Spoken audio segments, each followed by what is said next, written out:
கட்டுநாயக்கவிலிருந்து புறப்பட்ட விமானம் வாரியப்புழ பகுதியில் விபத்துக்குள்ளானது.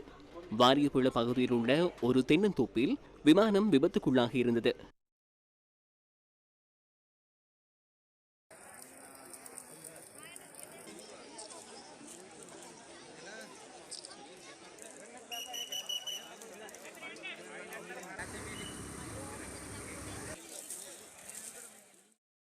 விமானப்படையின் விமான பயிற்சி பிரிவினரால் விமானிகள் போர் விமானிகளுக்கு பயிற்சி அளிக்க பயன்படுத்தப்படும் சீனாவில் தயாரிக்கப்பட்ட K-8 ரக ஜெட் விமானமே விபத்துக்குள்ளானது.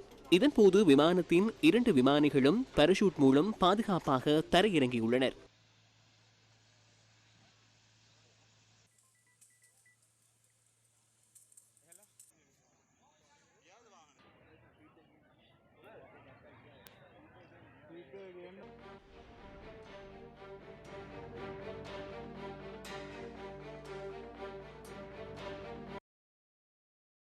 தற்போது விமானத்தின் 2 விமானிகளும் குருநாகல் போதனா வைத்தியசாலையில் அனுமதிக்கப்பட்டுள்ளனர்.